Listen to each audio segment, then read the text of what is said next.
iterations of this presentation. My wife took a look at it. She told me I couldn't do that, so I had to start over. Hopefully this one's okay. So these are the goals for the talk. I'm going to talk about my experience in STEM and some of the hardships and some of the things that have made it easier for me. So we'll talk about, the circumstances you're born into. Everybody gets a box that you start in, and it's up to us to either stay in that box or get out of that box. Depends on what you want to do. I personally wanted to get out of the box. Everybody's different. Sometimes you're going to have hardships. You're going to have teachers that are good, teachers that are not good. You got to deal with it. You got to find another way to make it work.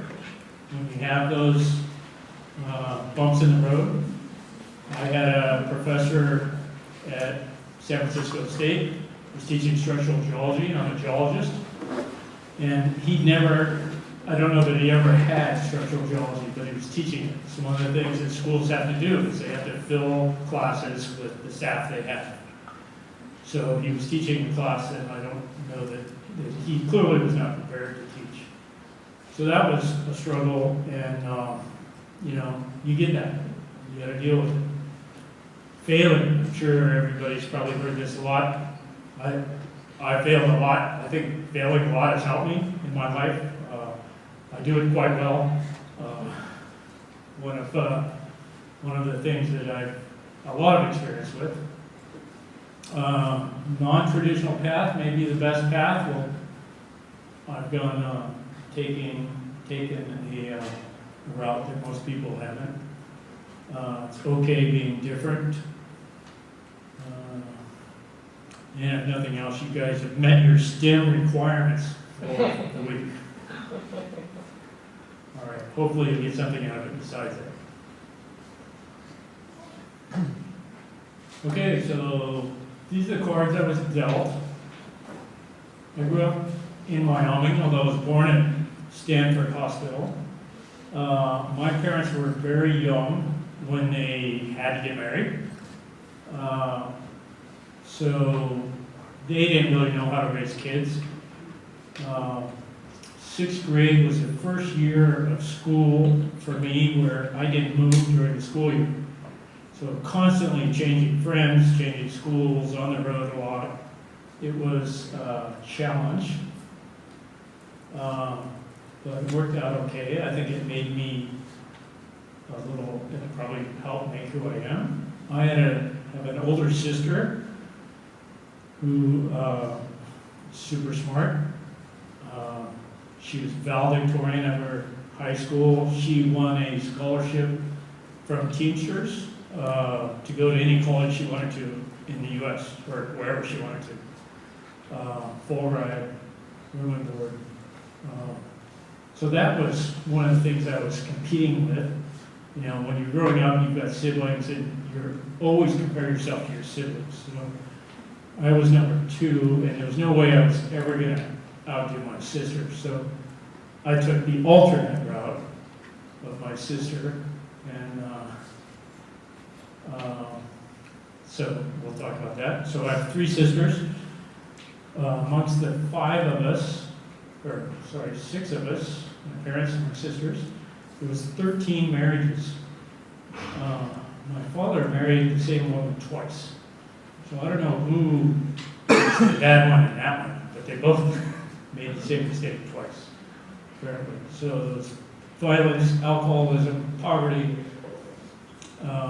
We had food stamps, lived in a trailer. You could tell when the wind was blowing in the trailer because you could see the walls moving. And the bookcase would rattle. And Cheyenne, Wyoming, very big. So these were part of what I was growing up with. And the environment I was in Wyoming, the term college kid was a derogatory term. It wasn't something you really aspired to. Nobody in my family really encouraged me to go to school. So I didn't. But it wasn't all bad. I had a lot of good things. In Wyoming, it's fairly difficult to get into too much trouble. Not much going on there. And it's really cold in winter. So I had grandparents who were very stable. I spent a lot of time in my youth growing up with them. My friends and their parents were very supportive. I at times spent a lot of time at my friends' homes, eating meals and stuff. And I had teachers that would look out after me as well. So despite all this, I love my parents. They love me. It was not all bad, but we just weren't really well prepared for being family. So, wow, falling off the screen. So growing up, I lived in Mountain View, Santa Clara, Rollins, San Diego, Wichita, Fairmont, Minnesota, Chicago, and Cheyenne before I got to 6th grade. And then one of my great memories growing up was that my grandfather and his brother built a cabin in Wyoming in 1933. So we spent a lot of time in the summers there. It was a lot of fun. My grandparents belonged to a group called the Rock Hounds, and we would go out on weekends and do social events, hunting for jay or arrowheads, stuff like that. So that was my first exposure to geology. And if anybody's been in Wyoming, you'll realize that there's vast areas of the state where there's no trees at all. It's just barren ground. So the geology is exposed. So it's a great place to learn geology. After my sophomore year, we moved to Scottsdale, Arizona. I went to a school with a lot of wealthy kids. I did not fit in. I didn't make any friends. It was a long year. And my mother realized it, and she told me kind of off the cuff. She says, well, if you can pay for it, you can move back to Cheyenne.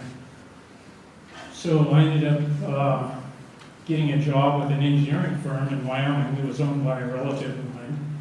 And I worked that summer. We worked surveying in Wyoming, mainly uranium claims. But we worked 80-hour weeks, and we were on the road a lot. So I was traveling. They pay you room and board. So you cut a lot of corners. You can save money on your per diem, stuff like that. So I saved up enough money to get an apartment, move back to Cheyenne my senior year in high school. I had a basement apartment. It was $125 a month, which, it was a long time ago, so that was a lot more money. But to go to a public high school, you have to have a legal guardian. And my landlord became my legal guardian. He was a crotchety old railroader who didn't like being called by the high school whenever I did something wrong, which was on a frequent basis at that point. So it was an interesting year. So my sister is valedictorian. I was very, very close to being valedictorian. I took it a little further than she did. I added these two little lines. I became the valedictorian. So if you know Latin, mal is bad or evil. I was the opposite end of the valedictorian. I think they had no award for me, but I did perform well in high school. I had a lot of fun, but I didn't do well. And part of my not performing well in school on purpose was, to be different than my sister. It was also that I knew that I wanted to go into surveying, and surveying at that time was not a college degree profession. So you went into it and you worked as an apprentice and you learned the profession that way. So I made sure I had fun and I didn't care about my grades, and I got out and moved on. So I had a 1.77 GPA in high school. That's pretty hard to do.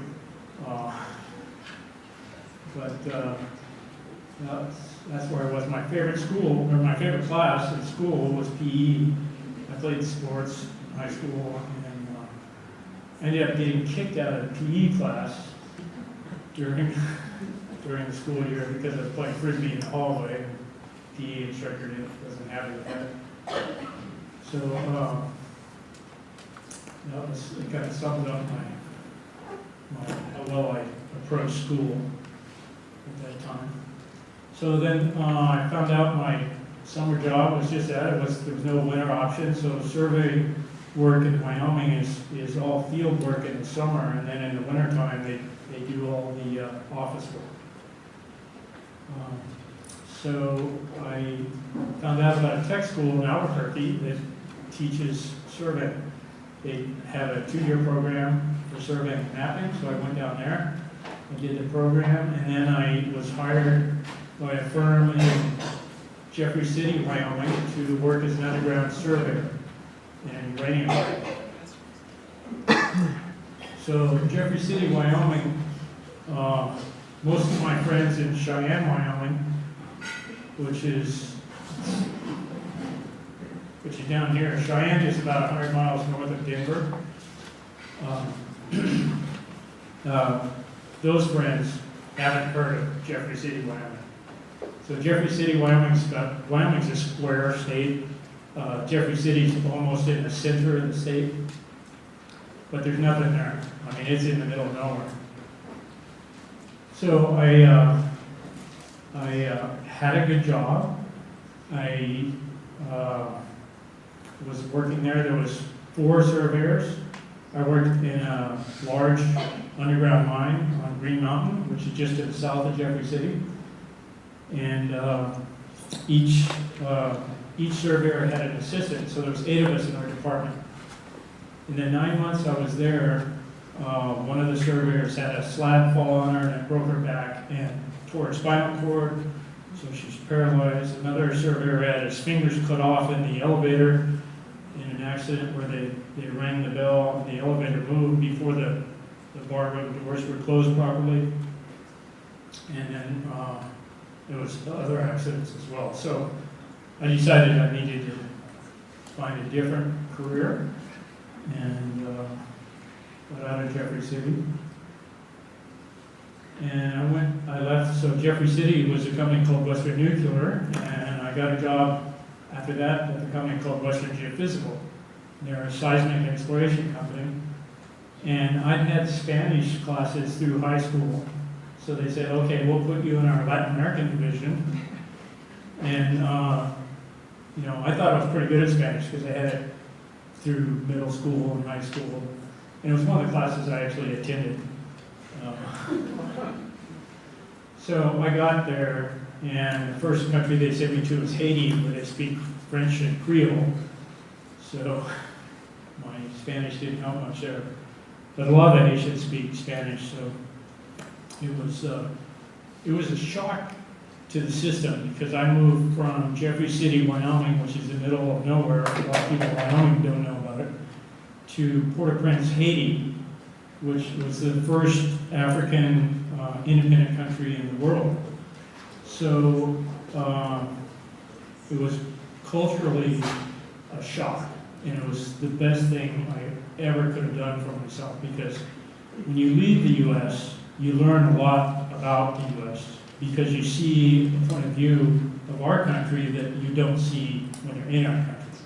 And it's really interesting, and I think educationally is one of the best things I've ever done for myself. Working in Haiti, over in the bottom left is a picture of a school in Haiti. I gained a new appreciation of the things I have. Because the Haitians suffer greatly as a nation of people. But I also learned from these people that you can't let these things get you down. They're, a lot of them, like overcoming such diversity, or not diversity, adversity, that it was amazing and it was inspiring to me to see these people enjoying life despite what we would say is, they had very little to be happy about. So that was really interesting and educational for me. We worked in central Haiti. There was places where I would go where people had never seen a white person before. So they would stand around me. There'd be 30, 40 people standing around me just going blanc, blanc, blanc, blanc, which they speak French, so they're just calling me white, white, white, white. And some children would look at me and start crying. They'd say, "It's a devil." And they were close, but so it was really interesting. Haiti is a country where there's probably 4 or 5 families that have all the money. Nobody else has anything. So you occasionally see somebody driving by in this brand new, slick Mercedes, and right next to him will be a guy in tattered clothes pushing an axle trailer with, loaded with old tires up a hill, and the guy's just off and he's working his butt off to survive. I mean, it's just incredible the juxtaposition of the two social groups. There's no middle class in Haiti. So I worked in Haiti for a while, went to Dominican Republic, worked there, and that was very interesting as well. When you go from Haiti to Dominican Republic, you can see where the border is because the Haitians have deforested their country. They cut the trees down, burn them to make charcoal so they could sell it to make money. You get to the border and the trees are on the Dominican side, so it's really obvious when you drive in there flying. So went back and forth, worked in Guatemala as well. Let's see. So the upper right picture is a picture in Dominican Republic. Very beautiful, very lush. What I should have mentioned about Haiti is it's not all what you would expect about a Caribbean island. It goes up to almost 9,000 feet in elevation. Big mountains, very rugged. And there's waterfalls, there's places with pine trees. I was shocked at the stuff because I had no idea what it was like. That's all I got there. The other difficult thing about Haiti for me was I was just starting with this company, and my boss had not been hired yet.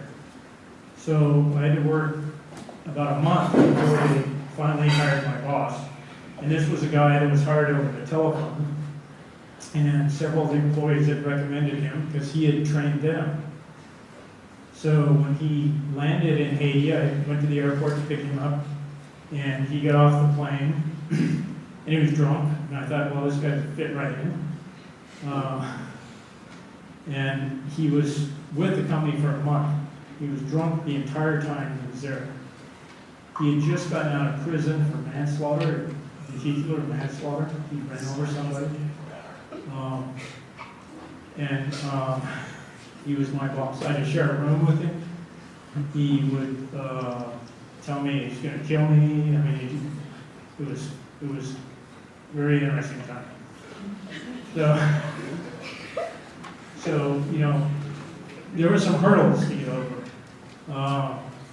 And I'm glad I did because I ended up traveling more and learning more. But I finally, we got him out of there, and then we went another month before we got his replacement. So I ended up working 93 days straight without a day off. And it was a challenge, to say the least, but it was really exciting. It was one of the best times of my life because in Haiti, it was so different from anything I'd experienced. I never knew what I was going to see when I rounded a corner. it was really an exciting time where I really enjoyed it. I mean, it's very different. And my friends back in Cheyenne couldn't believe any of the stuff I was experiencing. So that made life a little more difficult when I came back, because it's hard to share things like that with people that haven't experienced it. And me telling you is not, is difficult to understand as well. I mean, I had a guy pee in my suitcase. He woke up in the middle of the night, thought he was going to the bathroom, rolled over and just went right into my suitcase, which was under my bunk, and opened. And so there was, yeah, crazy stuff. I got shot at twice. I got stabbed once. There was a lot going on. It was an interesting time. Oh, yeah, hit on the head with a bat with nails on sticking out of it. There was, mistakes made. I mean, a lot of them I could have avoided if I'd have done the right thing, but it wasn't always about doing the right thing. So I was interested in doing the fun thing, the exciting thing. I loved adventure. This was some, time in my life that was really great.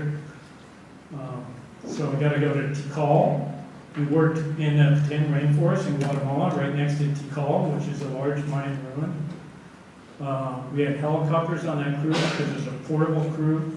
We're in the rainforest, so these big trucks that we have here, the big buggies, often float in deep water, so we couldn't use them. But one of the days when I took off for vacation, I got a ride on a helicopter, and they took me to Tikal. They buzzed the ruins and dropped me off. And all the tourists there are like, "Oh my God, this guy's really rich." He just took a helicopter to Tikal. We've been on a 3-hour bus ride to get here. So it wasn't the case, but that's the way it looked. But I got to do a lot of fun stuff as well. Picture on the bottom right is in Venezuela. I worked in the Orinoco Delta area of Venezuela for a year. My last day on the job was a planes, trains, and automobiles experience where we got shot at. I got my flight from Puerto Cruz, Barcelona area, right about here, to Caracas, which is somewhere here. Arrived on time, but in Caracas, they had a power outage at the airport. All the baggage was in one room. You had to get in a single file line, go get your bags, and then come back out. And by that time, I was like 3 hours in line. So I missed my flight to Maracaibo, where I needed to get to fly back to the US. So I ended up taking a taxi from Caracas to Maracaibo. I offered the gentleman $500 to drive me there. And we had a long drive. And at one point, I was sleeping in the back of the taxi, and I heard him yelling and screaming. I jumped up and looked, and there's flames coming out from the hood of the car. I'm like, oh my God. So he stopped. We put the fire out, took my bags out of the car. He found another taxi, so I got in that taxi. So I'm in the second taxi, we're driving, I'm sleeping in the back, and the taxi driver wakes me up and he says, I've never been this far before, I'm gonna have to put you in a third taxi. So I finally got into the final taxi, which got me into Maracaibo about 7 a.m. the next day. So after that, I decided, this is right before Christmas, so I was trying to get home for Christmas. And at that point I said, okay, I've done this enough. I spent a year in Venezuela. We only had 2 crews left in all Latin America, and they were both in Venezuela. I was ready for something different. So I quit, and I went to Florida and learned how to scuba dive. Well, actually learned how to teach scuba diving, so I became a scuba instructor in Fort Lauderdale. And then I got a job with place called Blackbeards Charters, and it's a dive sail business where they take, when I worked for them, they would sail out of Miami and they'd go to Bimini in the Bahamas. And they'd have about 30 guests on the boat. It's a 60-foot sailboat. And we'd be gone all week and then come back the next weekend and start over with a new group of clients. So as a scuba instructor on this boat, I rarely ever got in the water, which was my whole goal for doing this job, because I wanted to dive. And the only way you can watch 30 divers in the water is by having a list and being on the deck and checking what time they go in the water and what time they come out of the water. Because if I go in the water, then they're all going off, all different directions. There's no way I can watch them. So I realized that this was a lot of fun. I enjoyed living on the boat. It was really an interesting experience. But it wasn't the diving that I wanted to do. So I quit that and I went back to Haiti. And I worked at a resort hotel in Haiti called Calico Beach. And I got room and board paid for by the hotel. I had to pay for any alcohol I consumed, but they paid for everything else. And I got a tiny little salary. But that was a fun time as well. So every morning I'd get up out of my little room and I'd put my swimsuit on, and I'd run down to the dock, and I'd jump off the end of the dock and I'd swim out to the boat, which was moored about 100 yards offshore. And I would pull the boat in, and then we'd load up divers and go diving all day. And so for a kid from Wyoming, it was really exciting. That was a lot of fun. But eventually, I got to the point where I was meeting people that were wealthy. There was no American tourists here.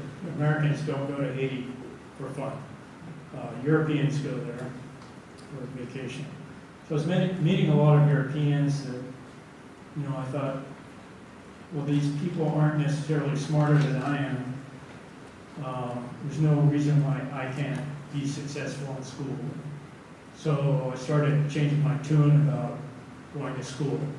And I started changing my tune about,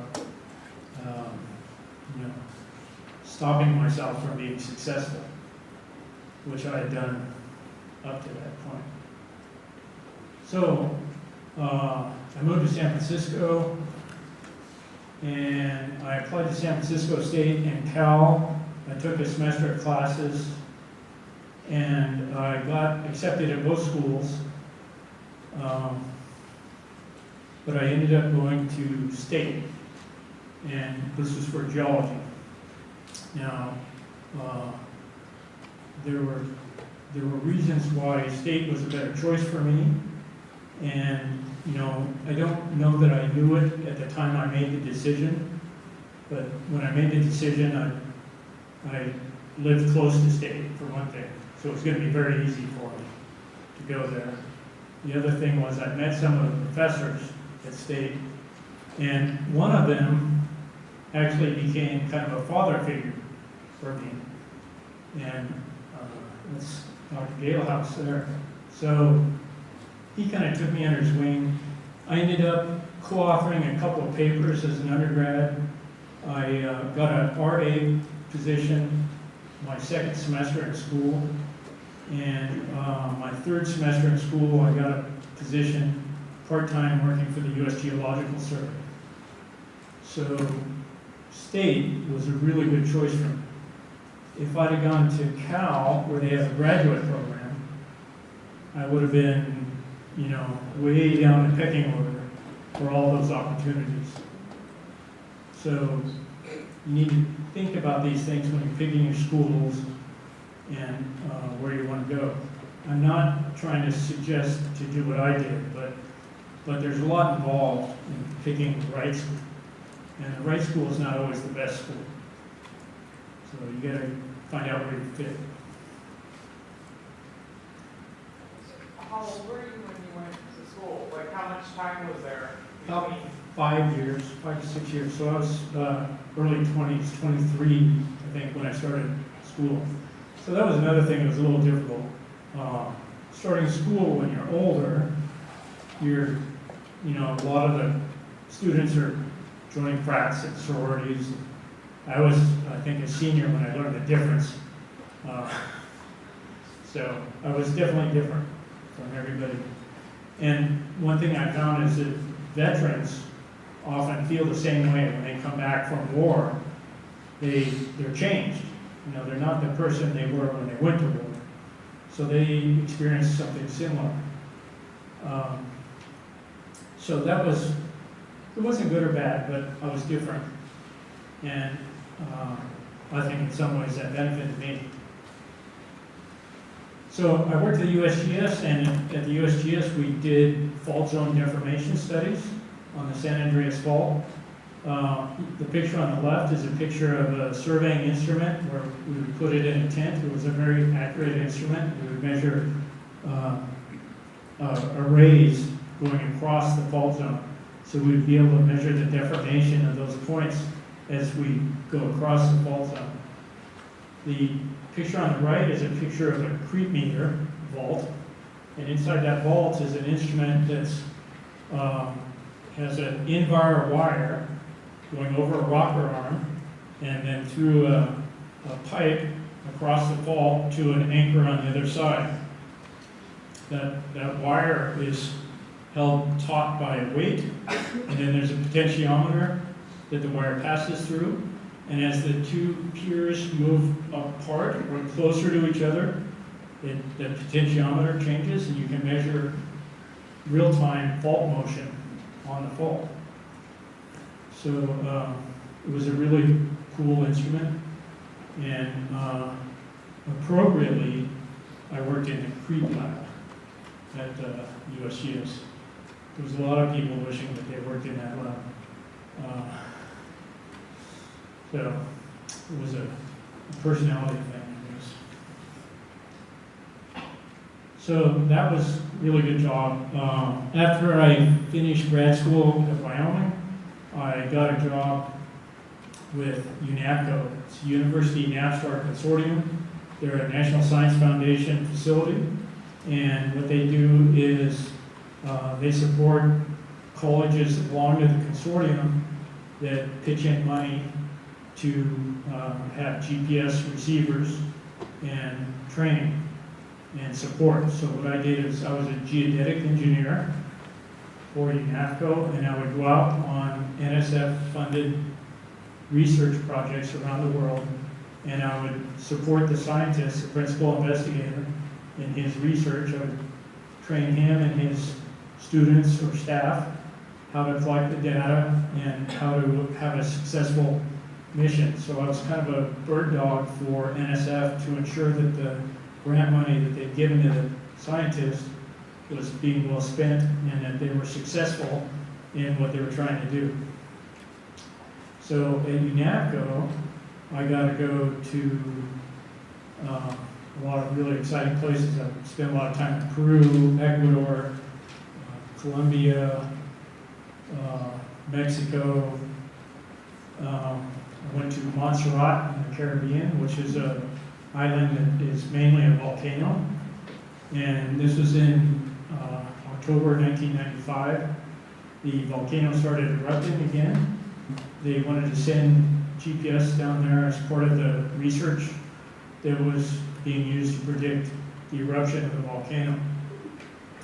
So I was on the team going around the volcano, sometimes with a helicopter, sometimes driving around the island and setting up GPS receivers, and we were measuring positions around the volcano. And from that we could model the magma chamber beneath the volcano. So you could see where there was a fairly shallow magma chamber, and there was a deeper magma chamber, larger magma chamber below that. And this work led the science team, as part of the science team that told the government eventually that they thought the volcano was going to erupt. So it did, and you can see in the before and after pictures that the capital of Montserrat, which is Plymouth, was completely destroyed.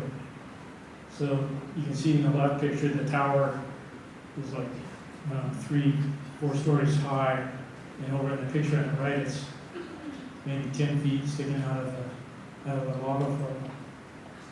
So this was really exciting, really rewarding work. The government evacuated Plymouth beforehand. There were 19 people that died in this eruption, but there were 4,000 people in Plymouth that would have been killed, or who knows exactly what would have happened, but it would have been much worse had it not been for the work that the science team did. So that was really rewarding. There was one part of the work that was really exciting, where the helicopter took me to the top of the volcano, and they dropped me off to set up the GPS receiver, because we wanted to get a measurement directly over the top.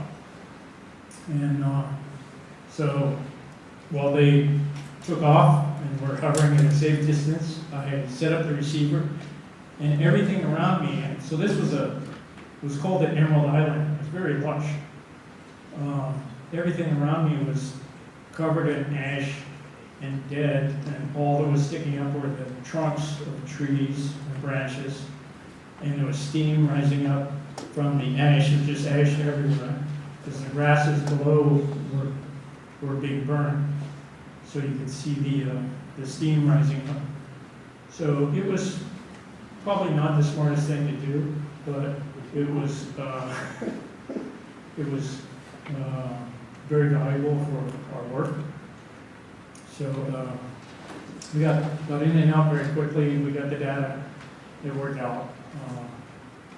So that was really rewarding. Here you can see, here you can see, so this is the top part is a map. This is like a vertical cross section. You can see the two different magma chambers below the volcano that we modeled. And a lot of this work was done after I left, so they had done some more advanced GPS work. So they were able to install permanently permanently recording GPS receivers around the flanks of the volcano, which helped with this. If you have any questions, just holler. Okay, so I left UNAFCO. I worked at Tremble Navigation's a GPS company in Sunnyvale, now based in Boulder. I worked at a startup called Surf, Silicon RF. They made GPS chipsets that go on cell phones. And then I worked at Santa Clara Valley Water District for 14 years as an engineer and geologist doing dam safety. And one of the cool projects I had there was Coyote Dam, which is near Morgan Hill, and it stretches across the Calaveras Fault. So the Calaveras Fault is part of the San Andreas Fault system. It's a right lateral strike slip fault. That means that the fault moves like this horizontally.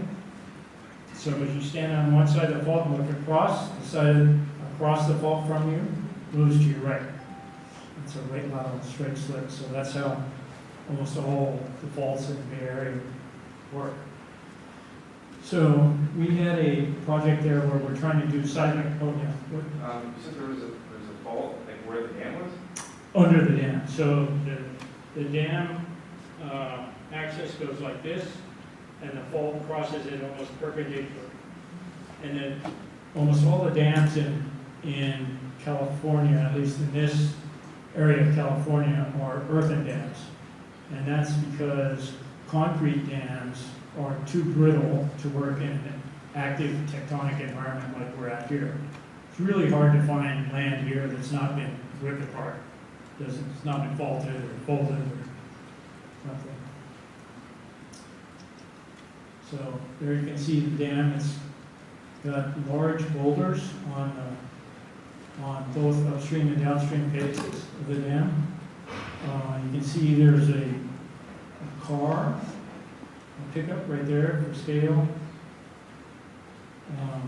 So part of the problem we had with doing this retrofit is we didn't know how much damage the fault had done to the dam. It was really hard to see the deformation, and we weren't we weren't clear exactly where the fault was.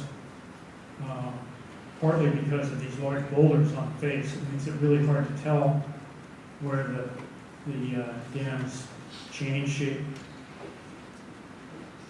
So it was built in 1934. When they built it, they thought it was on the Hayward Fault, which they knew is an actively creeping fault. So a creeping fault is one that moves without earthquakes. So the Calaveras Fault moves in this area about 14 millimeters a year without earthquakes. 14 millimeters is about, somebody tell me, how long is 14 millimeters in inches? Really? Half an inch. Okay, about half an inch. 25.4 millimeters an inch. How often does it move? What's the rate? Pardon me? What's the rate of movement? It's 14 millimeters a year, so Oh. it's, it's episodic. There'll be, starts and stops to it, but it's fairly constant. So it's 300 meters long, 36 meters high. It's the really concerning part about this dam is that it empties into Anderson Reservoir, which is the largest dam in Santa Clara County. So if this dam fails and it flows into a full Anderson Dam, then Anderson Dam may fail. And if Anderson Dam fails when it's full, they'll put 36 feet of water over Morgan Hill. They'll put 8 feet of water over downtown San Jose. Half of the water flows into the San Francisco Bay and half flows into Monterey Bay. It's like right at the top of the junction of those two valleys. So the flood water will come down out of the dam and split. Some will go north and some will go south. So you can see why the Water District was concerned about this. And we had consultants come out and they tried to answer the question for us. One of the things that a dam owner has to do when they're doing this kind of work is hire consultants, because you can't verify your own property's safety without kind of being in question. Like, sure, you're going to say it's safe. So you hire independent consultants and they come out and they do the work. And unfortunately, we just couldn't figure out a way to solve this problem. So I went to American Geophysical Union conference in San Francisco, and I met this gentleman, Charlie Warner, who's the main author. He's an American in Switzerland. And he works for a company that built this instrument called let me see if I don't know if you can see it. So it's there it is. So he built this instrument that is a radar interferometer. So it's got three antennas. The middle antenna is the transmit antenna, and the upper and lower antennas are the receive antennas. And from that, it can measure line of sight distances to a sub-millimeter accuracy. So what we did is we built piers, and we started taking measurements of the dam to see exactly how it's deforming over time. So we did repeated measurements over a series of 4 or 5 months. And this is the output that we got. So you can see really well here on the upstream face where the fault is. And that lined up with our crest monuments that were on the top of the axis of the dam. And then down below, You can see it go down here, but then it did something strange and we couldn't figure out what was going on. We expected the fault to continue with the red color going all the way down the face of the downstream side. So, am I out of overtime? I don't know.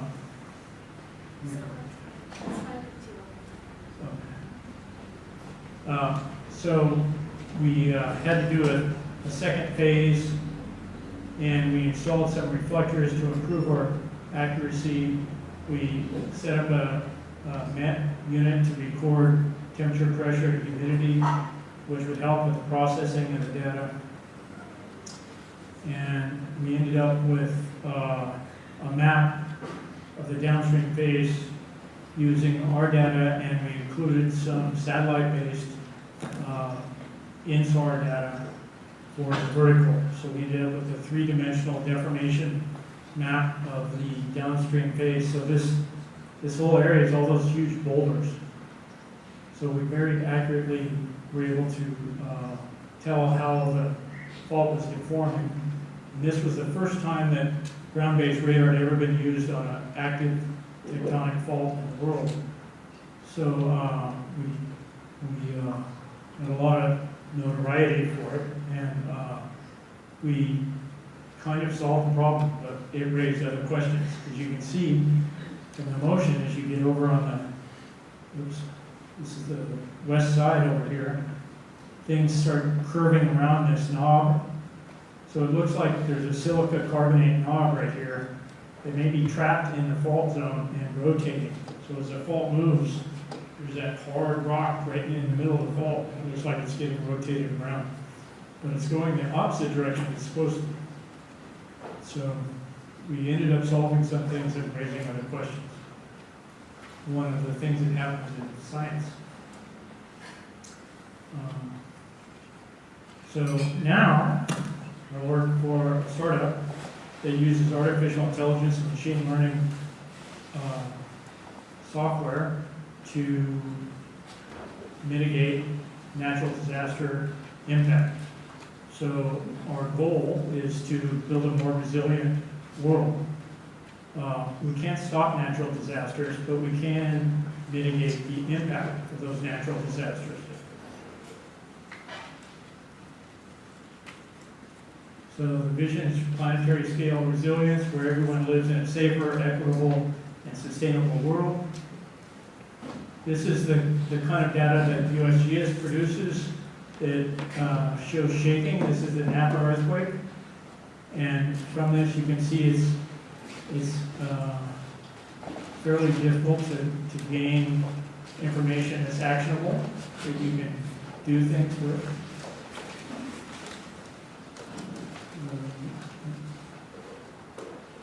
So current issues are there's data constraints, there's computational constraints, and there's constraints with the methods used. So with using artificial intelligence and machine learning, we're able to process a lot more data and get a result fairly quickly. So about 20 to 30 minutes after a large earthquake, we'll have a map that shows predicted damage throughout an area. We can run scenarios where we can run the San Francisco 1906 earthquake and see what the damages are in today's built environment.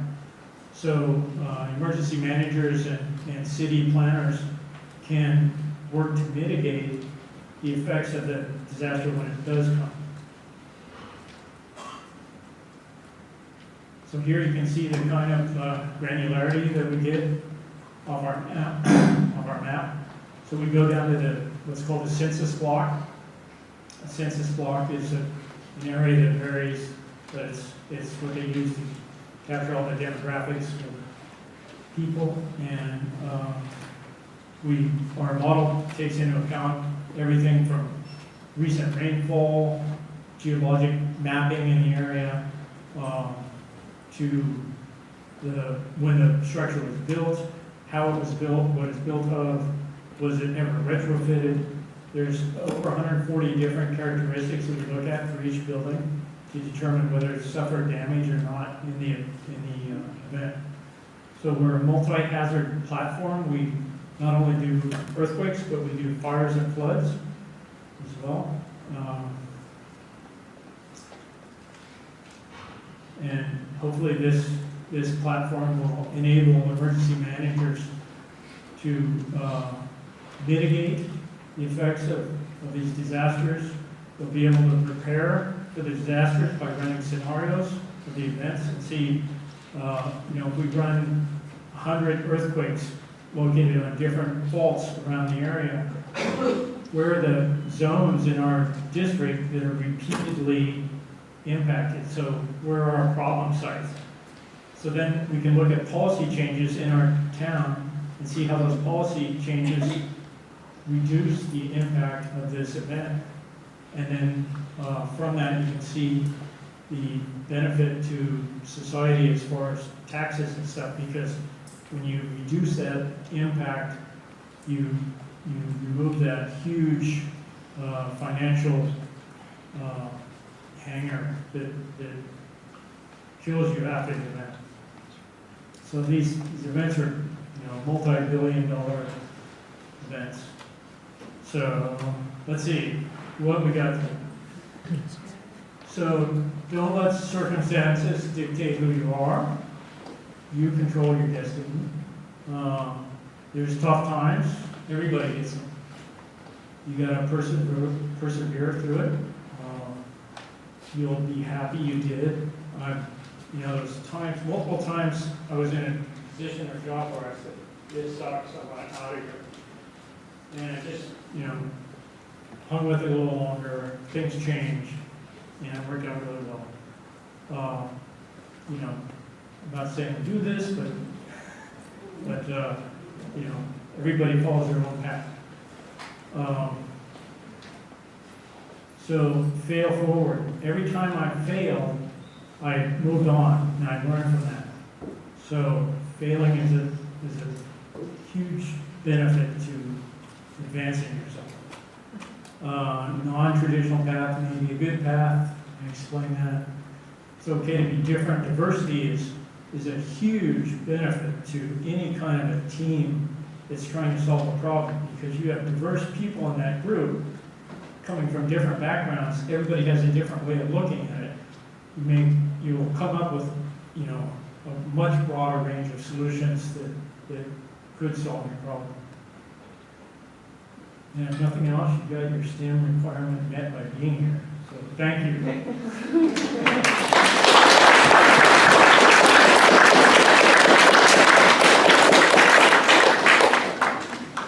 Any questions? Yeah. Can you tell the story about how you got stabbed? Okay, so those are the things that my wife made me take out. I was in a restaurant in Leash City, and a young kid, about 12, came into the restaurant and asked if we wanted to buy some black coral. And we told him no thanks, because we were planning on going diving and maybe get some ourselves. And then he sat down and he said, "Well, are you interested in buying some insurance?" What? So we told him to bug off. He did. And we finished eating, we walked out, and we did go a block before our buddy came out of the alley with a couple of his friends, and with a knife. So he got what he wanted. So where did you get stabbed? Yeah. Yeah.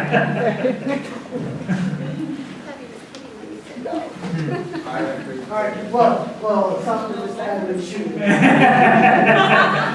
For your troubles, we like to present you with something that you can forget every year. Something I can forget. So we got a nice little coffee mug. We don't worry about the stab and everything. All right. All right. Just something to hold. Yeah. All right.